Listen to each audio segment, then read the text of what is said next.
that Allah subhanahu wa ta'ala, He knows you the best. Yeah, there are going to be some things that I end up slipping up on.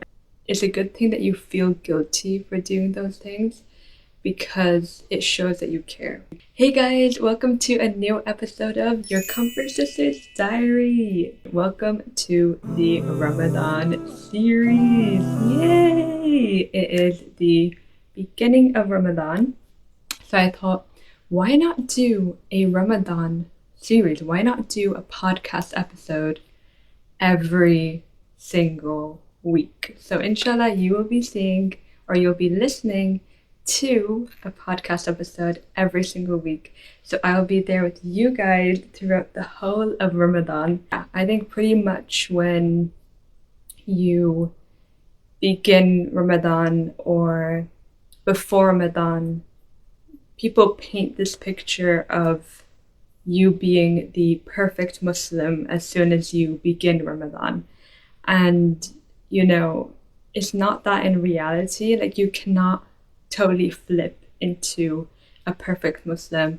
And the month of Shaban is before the month of Ramadan. And yeah, you can actually work on getting prepared for the month of Ramadan. And a lot of people do say that you shouldn't really dive into Ramadan. You should get prepared, because diving into Ramadan, as soon as you get into the beginning of Ramadan, you're slowly getting there. And then as soon as you actually smell the fragrance of the Ramadan flower, it is the end of Ramadan. And that's why a lot of people say to prepare in Shaban.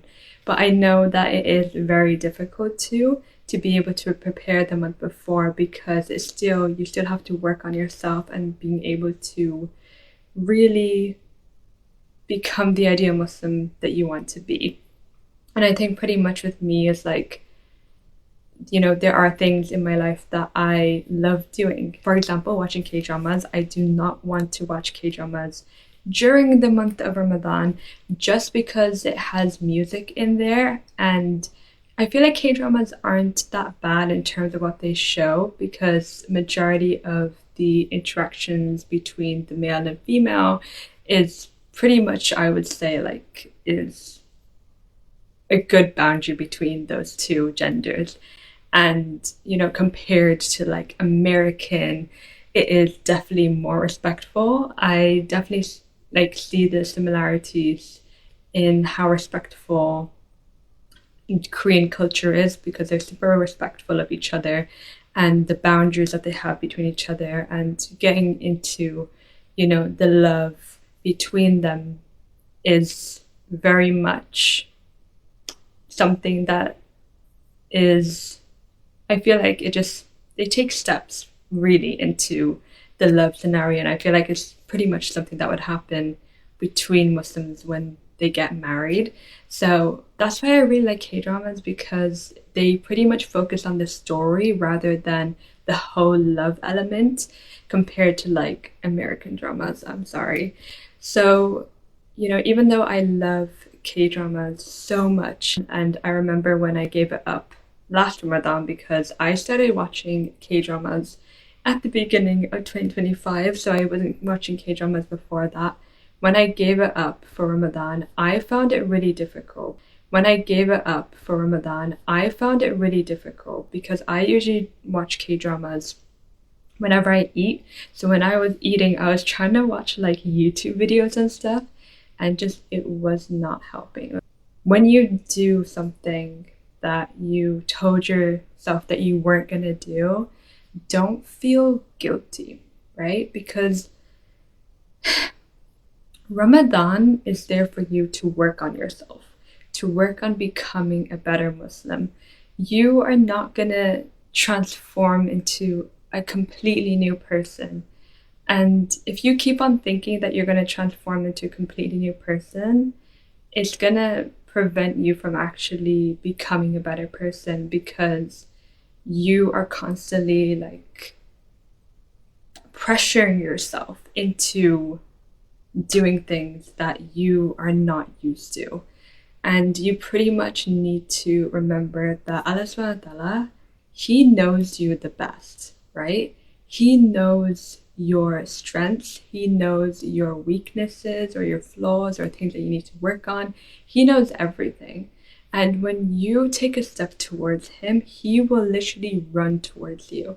So you need to remember that he will like love you for trying your best, trying your hardest, taking small steps into becoming a better Muslim. It's better to actually just slowly and gradually just get into the essence of Ramadan than just thinking from day one, I'm just gonna straight on like go in there. And if you guys have been doing that, have been trying to like, for example, you just have this nice set routine. So you just like, you wake up for suhoor, you eat a really nice suhoor, and then afterwards you may go to bed or you may stay awake, and then you'll read the Quran, you will do some tafsir, you will try to recite the Quran, you will do some Quran journaling, you will go through your du'as, you will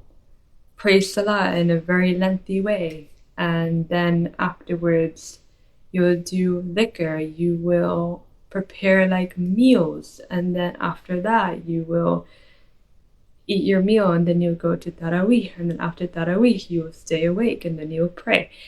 That sounds amazing. The whole day sounds amazing. But will you be able to keep that up for 30 days straight? Will you be able to do that? Ask yourself that question, because most likely you're going to burn out. And how I see Ramadan is not my whole day completely changing, is taking something and working on it. So for example, just to work on one element. So for me, I'm going to work on Quran journaling. I am going to, every single day, I'm going to spend at least an hour to do some Quran journaling, right? And just to really understand the juz, because I'm going to do one juz per day, and I've been doing one juz. And just to focus on that and to be like, I want to focus on learning more about the Quran, right? I would love to learn more about the prophets. I would love to do a lot of dhikr during the day. I would love to memorize the Quran, and I am gonna, I've been working on that, and I've been, working on each element. I haven't started learning about the prophets. I'm going to just focus on Quran journaling. Like, that's my main focus. Like, if I see myself at the end of Ramadan, I want to see myself having completed the whole Quran through Quran journaling. So just pick one thing and focus on it, and then just add elements around it, basically.